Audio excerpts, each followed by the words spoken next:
access to, and indeed the trials were not even undertaken, that could demonstrate the possible dangers or inconsistencies with that messaging. Does it not seem troubling to you that at that time, just a few short years ago, conversation was literally closed down, that there was uniform messaging, both in legacy media and on certain social media sites, where censorship was routinely undertaken, where deep state officials with direct contacts to some of these agencies were willing to censor, control, shut down, and purge true information simply because it was inconvenient? Does this single story not demonstrate the necessity of absolutely questioning this type of information? The obvious intention to cleanse, control, and dominate the media space in order to prevent reasonable conversations from taking place, experts with valid opinions being heard. It seems to me extraordinary. This is just a couple of years ago. And what we're talking about now, symbolically, significantly, are mothers. The symbol, really, of the continuation of our species, the, in a sense, epicenter of many of our value systems. It seems casually unconscious that such a thing would be disregarded in this manner, but not at all surprising when we look at how the media has behaved regarding this issue and many others. The Lancet study demonstrates just how irresponsible and reckless the CDC's recommendations were. CDC encourages all pregnant people or people who are thinking about becoming pregnant and those breastfeeding to get vaccinated to protect themselves from COVID-19, said former CDC Director Dr. Rochelle Walensky in August 2021. Walensky made her recommendation based not on science but on faith alone. Oh my God, that's so extraordinary, isn't it? When you think how malign and neglected faith is, when you think how God or a belief in values and principles is regarded as sort of some kind of hokey crackpot superstition, and faith-based decisions were being made on the basis, or pretense at least, of science. Continually, people just chatting to their mates, what are you going to do? Or we'll do the same thing then. Are you going to let them have professional football? Nope.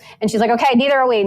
Science just operated, I believe, for much of this period as a kind of new orthodoxy to shut down opposition. It functioned in the same way that a medieval use of theology might have done. If you question this, you are a heretic. If you oppose these views, there's something morally wrong with you. It just seems astonishing to me that this information continues to leak out like breast milk. At that time, Pfizer and Moderna had not completed trials on pregnant women. Behind the scenes, in 2021, reports journalist Marianne DeMasi, Pfizer was scrambling to conduct a clinical trial of its vaccine in pregnant women. To this day, Pfizer data on pregnant and breastfeeding women is still incomplete and has yet to appear in a peer-reviewed journal or preprint, and has not been submitted to the FDA for evaluation. Moderna's trial is also ongoing and the company has not released its data. So as of today, there is no clinical trial data available. So what was this we were watching on the mainstream news? Absolutely, it's crystal clear. Every single channel saying the same thing. Opposition censored, no clinical trial data. And what was the refrain? What was the rhetoric? Follow the science, follow the science, follow the science. What science? It was essentially wishful thinking, authoritarianism, preferences, politicized. It was at odds with science at almost every step. And the people that questioned that were regarded as kind of crackpots, heretics, and, as you know, conspiracy theorists. DeMasi reports that Pfizer's trial had major design flaws that would corrupt the data. Peculiarly, notes DeMasi, Pfizer planned to vaccinate all the mothers in the placebo group 1 month after giving birth to their babies, effectively getting rid of their control group. Well, that doesn't seem very controlled. Well, it does seem controlled. It seems contrived. It seems like eliminating the possibility that there would be a group available to show a lack of complexity. I mean, why would you do that? That seems like an odd anomaly. I don't want to come across as a conspiracy theorist, but one might sense nefarious intention in such an action. Regulators also allowed Pfizer to significantly reduce the number of women in the trial. For this reason, we may never know the true results of the company's study on pregnant women. Certainly, if we do find out, it will be an accident. It certainly won't be because of transparency, clarity, honesty, and integrity.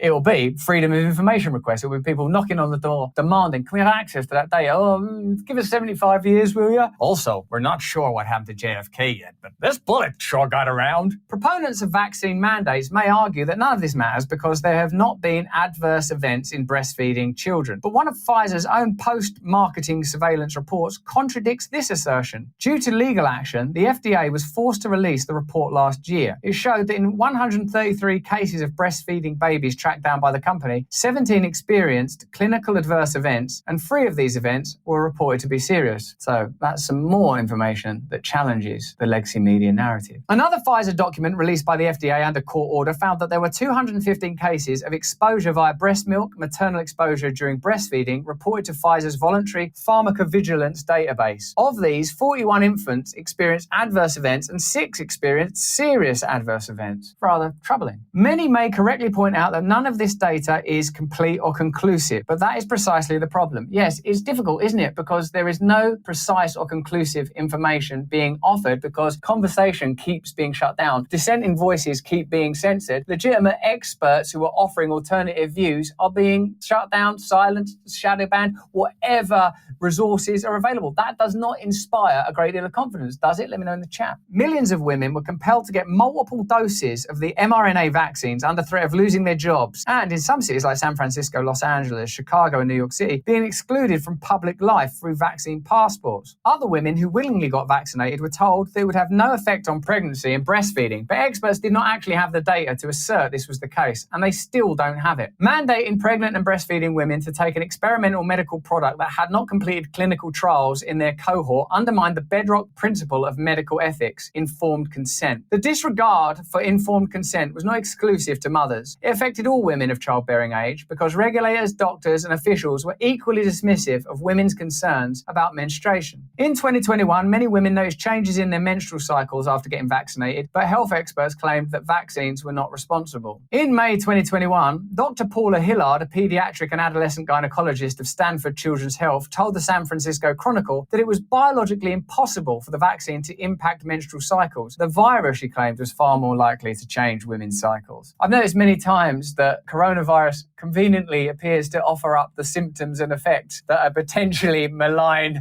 vaccine or offer up. You know what COVID does now? It's myocarditis, and it makes your breast milk taste the chemicals. So far, there's no data linking the vaccines to changes in menstruation. It does seem, based on the certainty of the mainstream media, when it was relevant to encourage people to get vaccines, that there's potentially a bit of an agenda here, and certainly some questions that appear to require answering. And beyond questions, trials, clinical trials that need to be undertaken in order to deduce what the truth of the situation might be. The next year, a large study in the journal Science Advances found that reports of changing cycles were far from anecdotal. 42% of women in a survey of 39,000 reported that their menstrual cycle was heavier after vaccination. In October 2022, the European Union's drug regulator recommended adding heavy periods as a side effect of mRNA COVID-19 vaccines. So after an initial denial, proclaimed advocates for women's health and women's bodily autonomy are conspicuously absent from the conversation. It seems that as long as Big Pharma and legacy media are able to effectively control the conversation, there can be no dissent, there can be no opposition, there can be no reasonable conversation in a territory and area where you would imagine that ordinarily there would be outcry and outrage about the protection of vulnerable people, and indeed who isn't vulnerable when it comes to a potentially intoxicating and, according to this, untrialed medication. The Lancet breast milk study highlights the major flaws of the COVID-19 vaccine rollout and the ensuing mandates. Government officials, esteemed medical organisations, doctors from prestigious universities, and experienced journalists told pregnant and nursing women that they should all get vaccinated and that there was no cause for worry. Only malign disinformation agents, they said, would suggest that there could be any problem. Dissent is akin to disinformation. Those two terms are becoming the same. Legislation is being passed to make it impossible to discern the difference between misinformation, malinformation, and just opposing views and dissent. This is yet another example of it. You can't have a conversation about,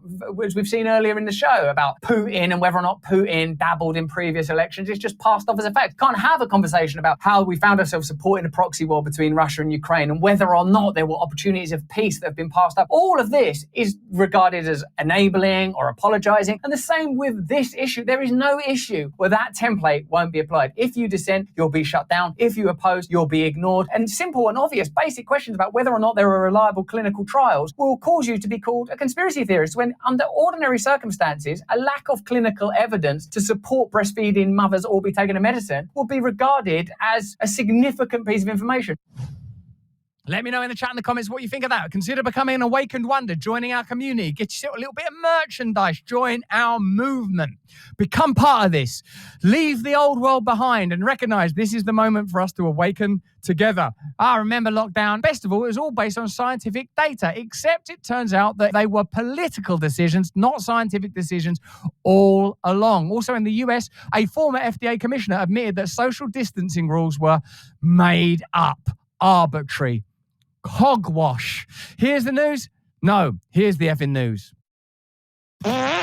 Chris Whitty, who was the UK strategist and scientific expert whose guidance was followed during the lockdown period here in this country, has revealed that he would not have recommended lockdowns without political intervention. Meanwhile, in the United States, a former FDA commissioner has said that social distancing rules were arbitrary. So remember how that whole discourse was conducted. Follow the science. This is what's necessary. You're not an expert. You're not a doctor, are you? That was the kind of rhetoric that was deployed throughout that period. Isn't it interesting to see that dismantled and fall apart? What is being revealed to us? What is being revealed as the real agenda behind it? I'm not interested in conspiracy theories. That's not true. I am actually interested in conspiracy theories. I don't think this is a conspiracy theory. I think what we're starting to be able to observe is either the conscious or unconscious biases of powerful interests and how they led to a set of measures and legislation that was either financially favorable to the corporate class or politically expedient to those already in government. Let's unpack it now. Scientists would not have proposed lockdowns without ministers suggesting them, the UK's most senior doctor has said. Sir Chris Whitty, the chief medical officer for England, told the COVID inquiry he would have been surprised if scientists had included national shutdowns as part of the planning for a pandemic. It's interesting that lockdowns were a key component of the strategy when it wasn't derived from science. Where did it come from then? If scientists weren't proposing it, where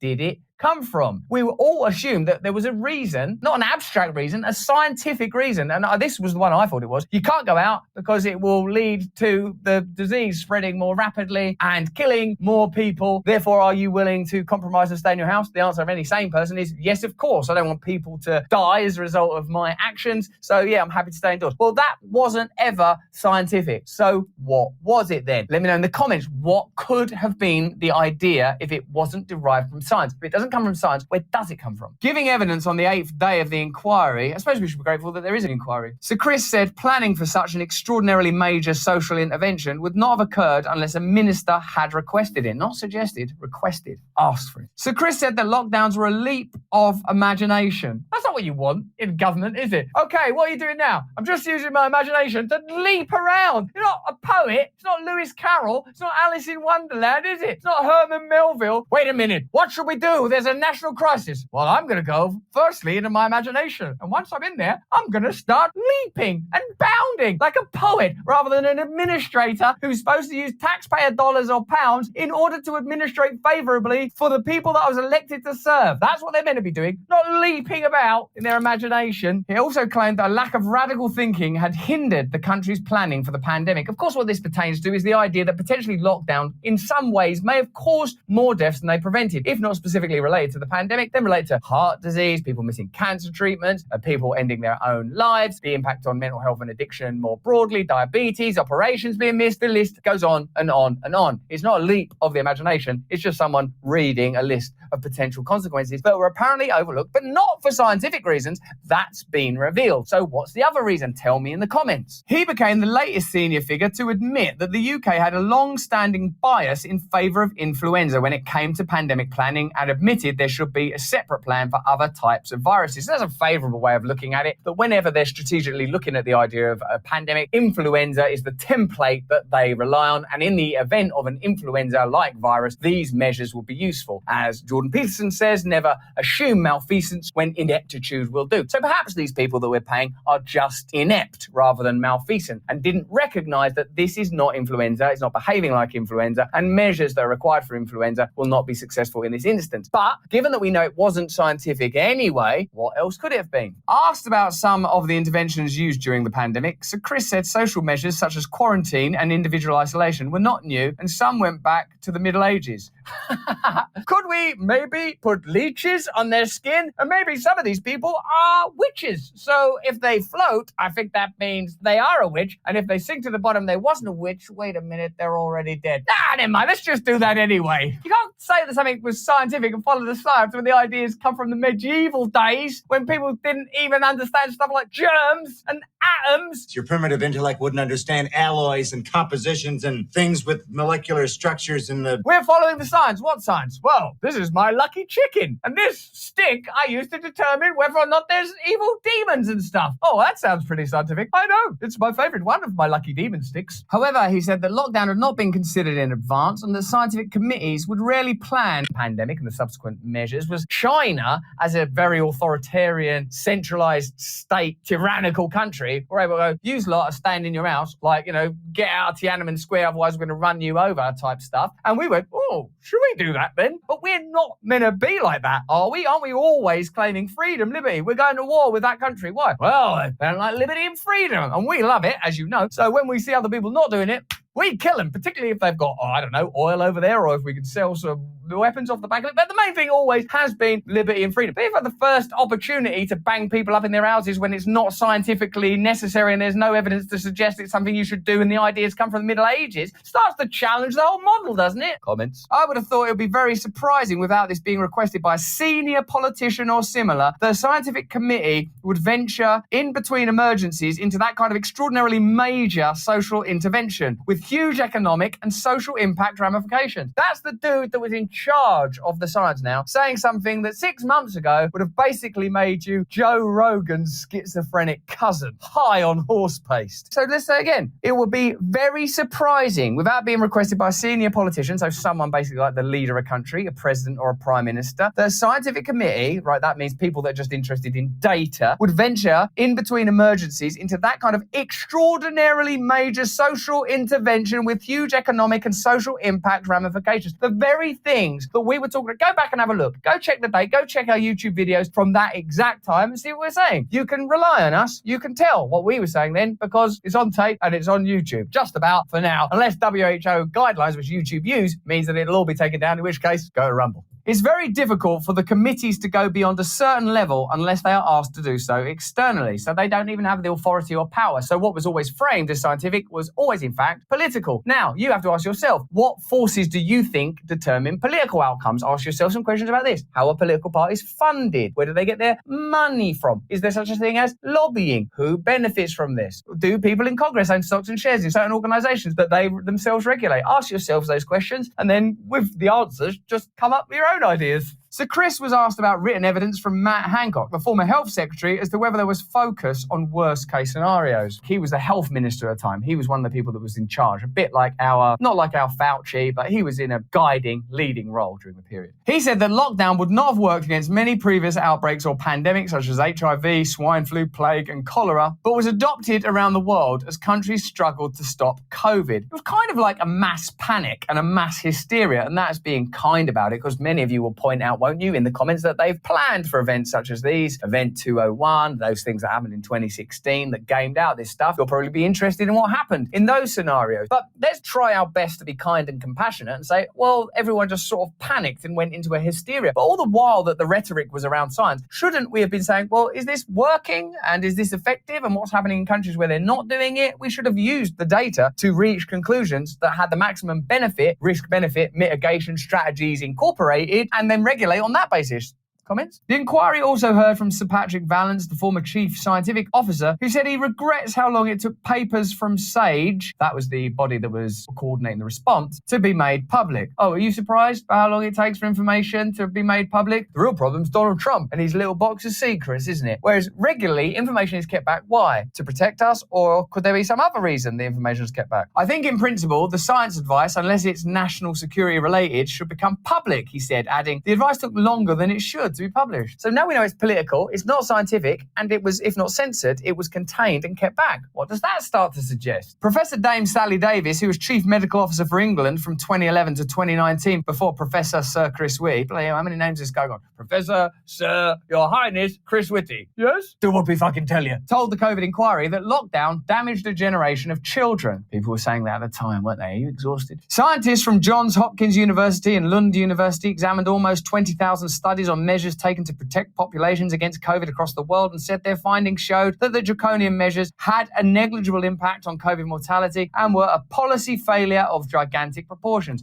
But of course, the nature of the pandemic is it had an international impact. There were many suggestions that were made and enforced, proposed, put forward aggressively, where people were shamed, shut down if they didn't toe the line. Another one was social distancing, right? Stand 2 meters back. And again, if this is in order to save lives, if this is scientifically verifiable information that's come from scientists, then of course we're happy to obey, right? Because human life is sacred and we're all here to protect each other. That's the way we run the world, right? In December 2021, one of former President Trump's commissioners of the Food and Drug Administration, Dr. Scott Gottlieb, told CBS's Face the Nation, the 6-foot social distancing rule created to slow the spread of the coronavirus was arbitrary and has decreased confidence in the pandemic response. Yes, when you present something as science that is in fact arbitrary, that will decrease the authority of the people that make those suggestions. If you say, do not stand any closer than 6 feet, that's scientifically because of the vapor you see and the spores, what they do. Let me show you a diagram. In fact, the spores will go from here and then just go, I made it up. That's what I'm saying. The 6-foot rule, made it up. Gottlieb said, was a compromise between the Centers for Disease Control and Prevention, which had recommended 10 feet, and an unnamed political appointee in the Trump administration who called 10 feet inoperable. 10 feet, that's too far. Nobody can do 10 feet. How about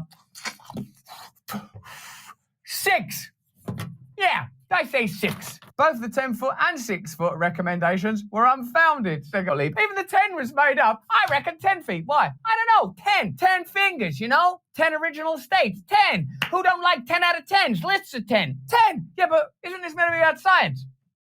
10. And show the lack of rigor in how the CDC made public health recommendations. We're going to make these recommendations based on numbers that we pull straight out of the air. Here's one, 6 feet away. What about 10? No, that's inoperable. 6. What about 32 feet? If I don't take 10, I'm not going to take 32. How about 4 feet? I don't like 4. 4's unlucky. 6. Should we vote on 6? What's the point in voting? It doesn't do anything. Hey, you can't say that. Many people assume the rule traces to some old studies on the flu, which found droplets won't travel further than 6 feet, Gottlieb said. Well, I got these old studies on the flu, and they say droplets don't travel further than 6 feet. Okay, well, that'll do, I suppose. Oh, come on, I like 10. 10, that film with Dudley Moore in it. 10, the number that Pele and Maradona wore.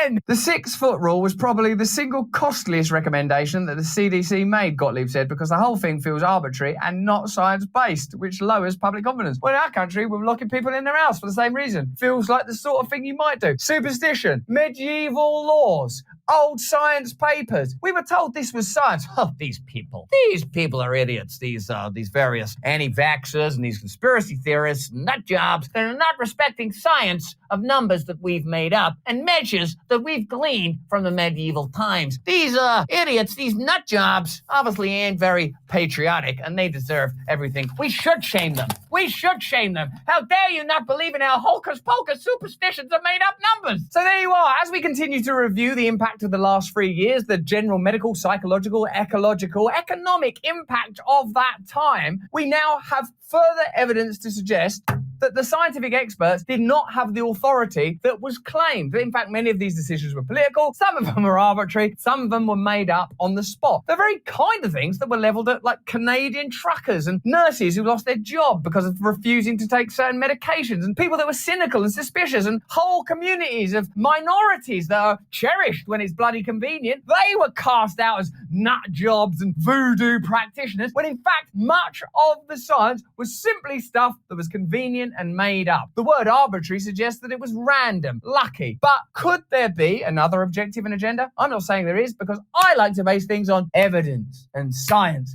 That's the difference between us and them. When we say science, we mean science. When we say liars, we mean liars. When we say corruption, we mean criminals. When we say inquiry, we mean an inquiry that brings these people to the forefront in order that they may confront justice, a justice derived from a set of values and principles that mean something, not just ways to establish dominion over people and extract profit from the world's population when it's convenient.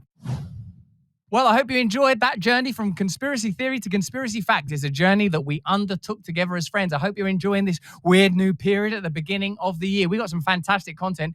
We got the Pulitzer Prize winning Chris Hedges on the show on Tuesday, talking about the conflict in the Middle East. He's got strong opinions. Join us and participate and let me know what you think. Callie Means is coming on the show talking about big food, big pharma, and big obese children being used as kind of poo pie for the FDA's experiments, but basically we've been fed bad food and bad drugs. You'll love it. And the great mother, Vandana Shiva, will be on the show discussing Bill Gates' big agriculture. Oh, yeah, they've got the same initial letters. And tyranny on the 4th of January. Remember, click the red awaken button to join our locals community to get early access to our interviews, readings, podcasts, and solutions to global problems, which will always come from decentralization, unified, decentralized opponents to the establishment, including our new members now, Sublime Sammy, DMS 0559, Just Fly Over Country, Jesus Squid 606. Hey, I know that guy. Join us next week on Tuesday, not for more of the same, but for more of the different. Until then, if you can, stay free. Maybe switch it.